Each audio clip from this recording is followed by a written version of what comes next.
Good morning everyone. आज हम बात करने वाले हैं विंटेज कॉफ़ी एंड बेवरेजेस के बारे में और क्यों ये एक अच्छा बेट बनता है एफएमसीजी स्पेस में। तो शुरू करते हैं। पहले बेसिक नंबर्स देख लेते हैं कुछ। 2300 करोड़ का मार्केट कैप है। रिटर्न ऑन कैपिटल एम्प्लॉयड है अबाउट 18% और ROE है अबाउट 17%।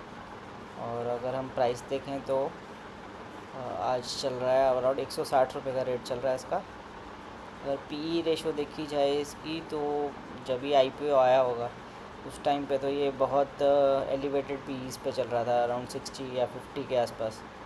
तो अभी तो ये काफ़ी नॉर्मलाइज हो गया, अराउंड 32 के आसपास चल रहा है। तो मतलब हिस्टोरिकल ट्रेडिंग एवरेजेस से बिलो चल रहा है ये।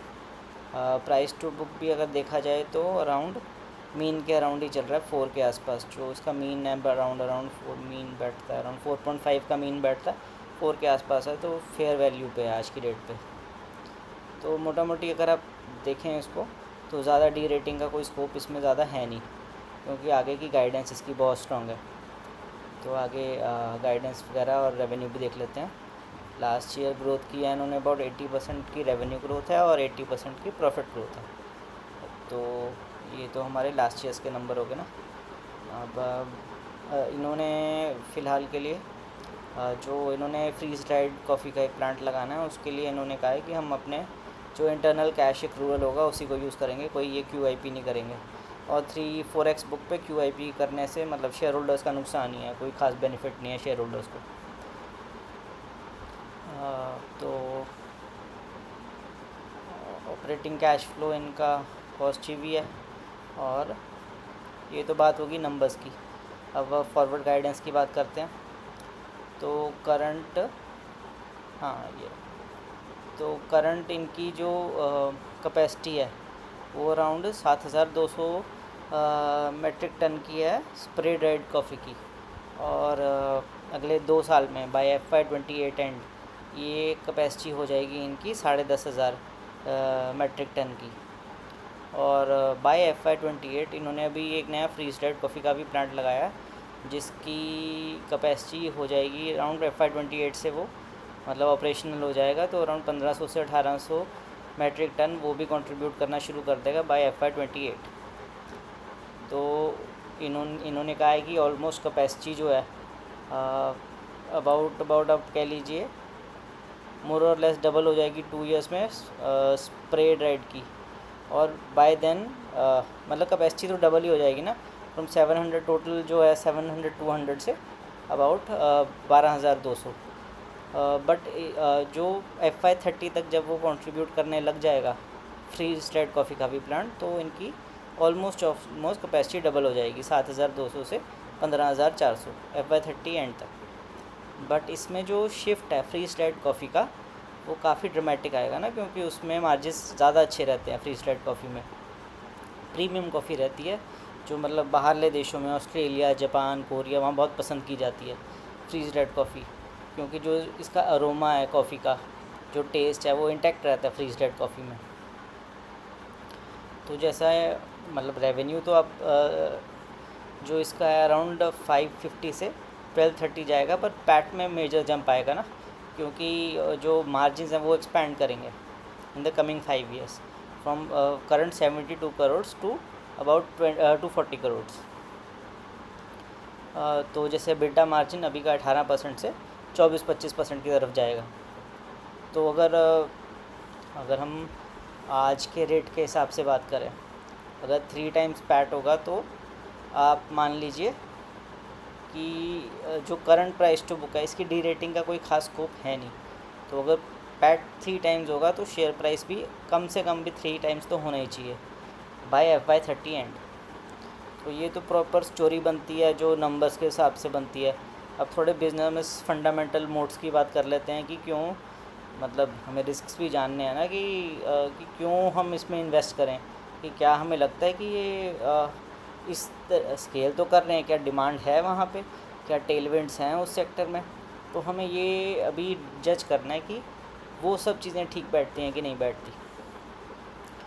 तो एक तो हम पहले CCL प्रोडक्ट्स की भी बात करनी पड़ेगी, जो मतलब इससे स्टेप अप है जस्ट। अगर कंपटीशन के मामले में देखा जाए तो फर्स्ट नंबर पे टाटा कंज्यूमर प्रोडक्ट्स, सेकंड पे CCL, थर्ड पे विंटेज कॉफ़ी।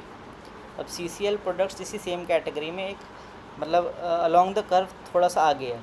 उनका फ्री स्टाइल कॉफ़ी का प्लांट लग चुका है और वो उसको फर्दर एक्सपेंड करना जा रहे हैं अपने अलग अलग देशों में। इंडोनेशिया वगैरह में उन्होंने प्लांट्स लगाए हैं नए, तो वो उस तरफ एक्सपेंड कर रहे हैं। और विंटेज कॉफ़ी अभी पीछे है, तो अभी ये फ्रीजलैंड कॉफ़ी का प्लांट अभी इसका ऑपरेशनल होगा, तो अभी ये बिलो द कर्व है। बट बात ये है कि एग्जीक्यूशन की बात रह जाती है। जैसे मेन ना इन सभी शेयरों को ट्रैक करना और इनका एग्जीक्यूशन ट्रैक करना बहुत ज़रूरी होता है।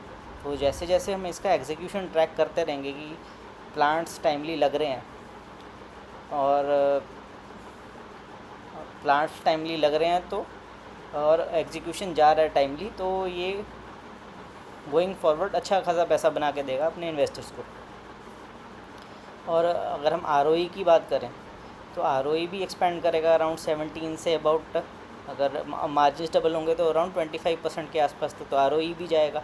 तो 4 टाइम की बुक वैल्यू तो मतलब बेयर मिनिमम है, तो आपको बुक वैल्यू में भी इम्प्रूवमेंट मिलेगा, मतलब 4 से 6x या 8x तक बुक वैल्यू जाएगा, जो CCL प्रोडक्ट्स का काफ़ी हाई है। और CCL प्रोडक्ट्स का चेक भी कर लेते हैं एक बार।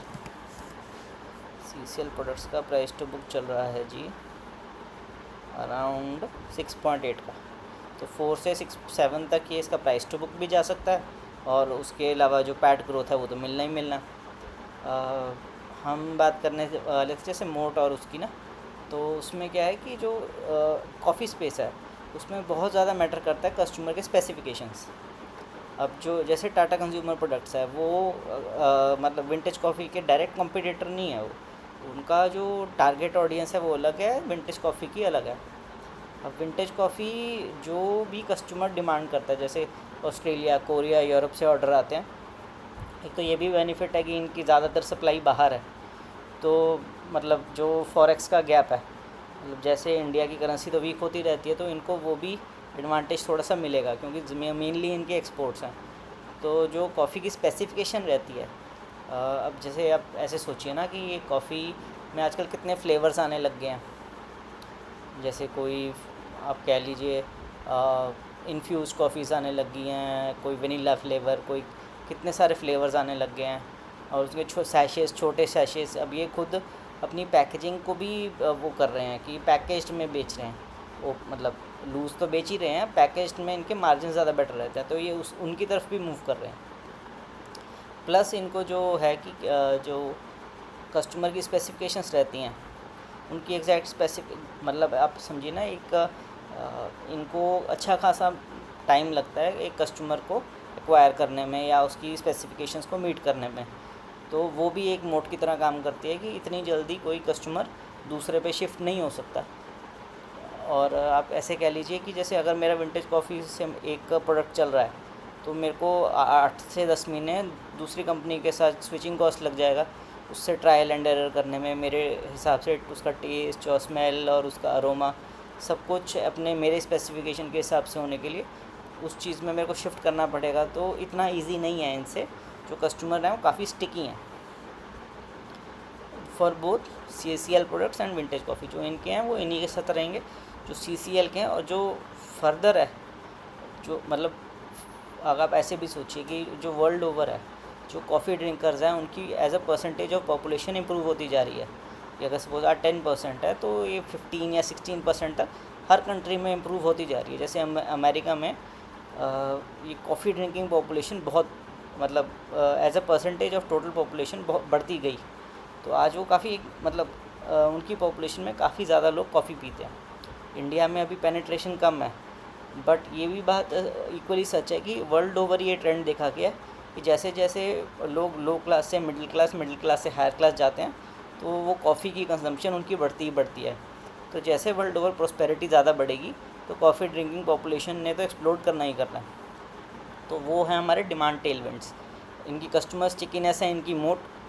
और आप बाकी इनकी एग्जीक्यूशन, मेनली हमें एग्जीक्यूशन ही ट्रैक करना होता है क्योंकि जितना अच्छा मैनेजर होगा उसको एग्जीक्यूशन कर पाएगा। अगर हमें एग्जीक्यूशन ट्रम्प्स एवरीथिंग, पर मोट और जो उसका टेलविंड्स है वो देखने बहुत ज़रूरी होते हैं।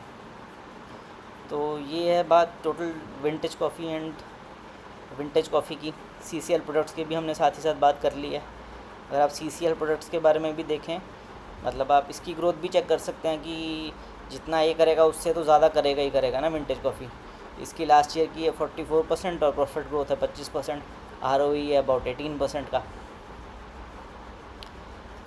और इसका प्राइस टू बुक 6.8 हमने बात कर ली है इसकी। तो आप देख सकते हैं कि जैसे विंटेज कॉफ़ी एक हायर ग्रोथ कर्व पे है करंटली। तो बाकी अपने डाउट्स वगैरह आप मेरे को बताते रहिए। Thank you very much.